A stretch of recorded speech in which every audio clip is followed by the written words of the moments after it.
ఇప్పుడు నేను నిలబడి ఉన్నది మేడిగడ్డ ప్రాజెక్టులోని 19, 20 ఇక్కడైతే కుంగిందని చెప్తున్నాము. పర్టికులర్గా ఇక్కడ చేసి ఉండవచ్చు. దాంట్లో భాగంగా లేని కూడా సృష్టించి అబద్ధాలు కూడా మాట్లాడిన సందర్భం ఉంది.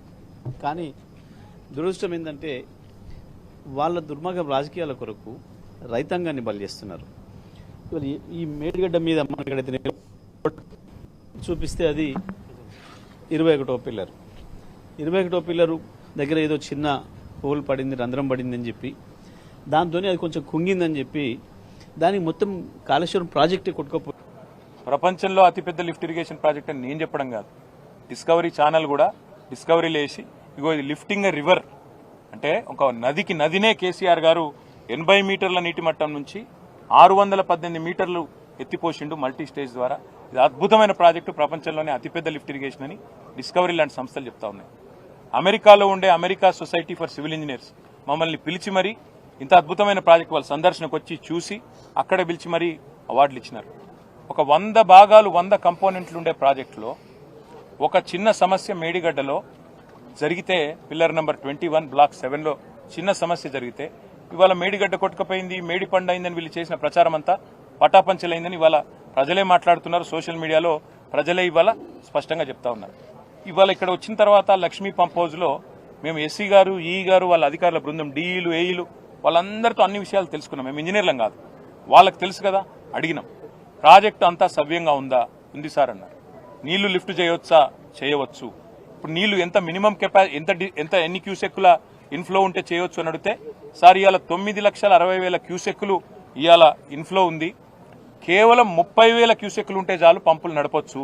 30,000 ఉంటే చాలు అంటే ఎక్కడ 30,000 ఎక్కడ 9,60,000 అంటే అన్ని రకాలుగా నీళ్లు ఉన్నాయి.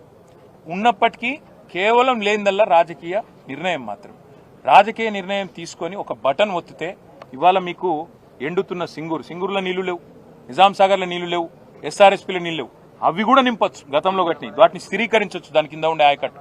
అదేవిధంగా కొత్తగా కట్టిన రిజర్వాయర్ మల్లన్న సాగర్, కొండపోచమ్మ సాగర్, అదేవిధంగా బస్వాపూరు, రంగనాయక సాగర్, అన్నపూర్ణ, మిడ్మానేరు, ఇవన్నిటికి వేరే ప్రత్యామ్నాయం కూడా లేదు.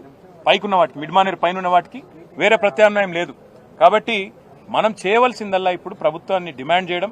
ఒకవేళ ప్రభుత్వం స్పందించకపోతే తప్పకుండా కింద పాలేరు నుంచి మొదలు పెడితే, గోదాడ నుంచి మొదలు పెడితే, సూర్యాపేట, తుంగతుర్తి, పాలకుర్తి, అదేవిధంగా మహబాదు, డోర్నకల్ నుంచి మొదలు పెడితే, వరంగల్ జిల్లా నుంచి హుజూరాబాద్, హుస్నాబాద్, ఈ పైన ఉండే గజ్వేలు, భువనగిరి నుంచి మొదలు పెడితే ఇక్కడ దాకా ఉండే రైతులు అందరినీ కూడగట్టుకుని వస్తాం.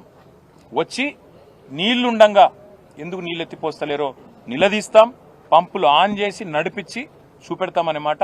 ఆగస్టు 2 దాకా ప్రభుత్వానికి మేము గడువిస్తున్నాం. వాళ్ళు చాలు చేయకపోతే తప్పకుండా మేము వచ్చి చేస్తాం. మీరన్న మాట వాళ్ళు ఇంకేదో ప్రాజెక్టు కడతామంటారు.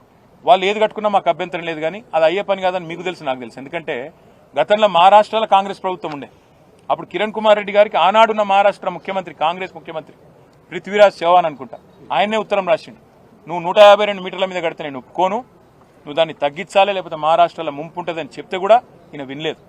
గతంలో ఉమ్మడి ఆంధ్రప్రదేశ్లో మనకెన్నడూ గోదావరిలో ఎందుకు న్యాయం జరగలేదంటే, ప్రతి సందర్భంలో ప్రాజెక్టు అనేది పెట్టంగానే ప్రపోజలు అంతర్రాష్ట్ర వివాదం అని చెప్పి దాన్ని ఆపేసేది.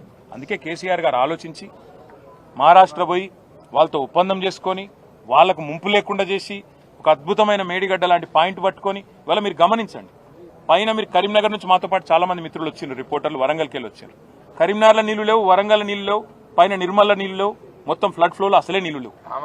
అక్కడ నుంచి ఇక్కడ దాకా నీళ్లు లేవు. ఆఖరికి ఇప్పుడు మేము వస్తుంటే రామగుండం కాడ బ్రిడ్జ్ మీద ఆగి చూసినాం, పైకి వెళ్ళి నీళ్లు లేవు గోదావరిలో.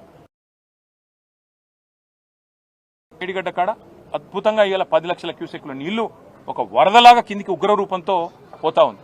అందుకే మేము అనేది నీళ్లున్నాయి, లేనిది రాజకీయ సంకల్పం. సిస్టమ్ మొత్తం కేసీఆర్ తయారు చేసి పెట్టిండు.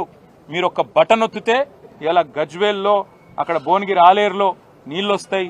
ఇలా బ్రహ్మాండంగా మొత్తం ఎన్ రూట్ కూడా నీళ్లు వస్తాయి. మీరు ఇస్తలేరు. అందుకే ప్రభుత్వాన్ని మేము డిమాండ్ చేసేది, దయచేసి స్పందించండి. దీంతో రాజకీయం ఏం లేదు, ఇప్పుడు ఎన్నికలు కూడా ఏం లేవు. స్పందించి ఆగస్టు 2 లోపల బేసిజానికి పోకుండా వెంటనే పంపులు ఆన్ చేయండి. ఇక్కడ లక్ష్మీ పంప్ హౌస్లో నీళ్ళు అక్కడ దాకా పోతాయి. బ్రహ్మాండంగా రైతులు సంతోషపడతారు, ప్రజలు సంతోషపడతారు. ఇది మా డిమాండ్. Thank you. ఒక్క నిమిషం. Let me say this. Annaram, Sundilla, they are citing NDSA report is what you said, Sandeep. It's absolutely farce. Whatever they are saying is absolutely farce because grouting is a regular exercise that is done. Memu rangane adiginam. We spoke to the engineers. We asked them, has grouting been done? ఇప్పుడు కాదు sir, ఇదివరకు కూడా చేశాము, కొత్తదేం కాదు ఇది. NDSA లేనప్పుడు జరిగింది, regular గా అన్నిట్లో జరుగుతుంది సార్. ఇది పెద్ద ఇష్యూయే కాదు, రొటీన్ మెయింటెనెన్స్. అది 2020లో కూడా చేసినాము. ఇదంతా వీళ్ళు చెప్పేది ఫార్సు, ఎన్డీఎస్ఏ ఫార్సు, ఇవన్నీ ఫార్సు. కేవలం చేసే ఉద్దేశం లేదు. ఎందుకు లేదంటే సింపుల్ బ్రదర్, దొంగకు తేలుగుట్టింది. ఇన్ని రోజులు కాళేశ్వరం బేకార్ అన్నారు, ఇలా నీళ్లున్నాయి, బటన్ నొక్కితే కేసీఆర్ పేరు వస్తుంది. ఏమైందిరా నిన్నటిదాకా నడవదన్నారు, ఇప్పుడు నడుస్తుందని చెప్పి ప్రజలు నిలదీస్తారు. ఏం చేయాలి మరి? దొంగకు తేలుగుట్టింది కాబట్టి ఏం చేయాలో అర్థమైతలేదు. ఇక ముఖం లేదు.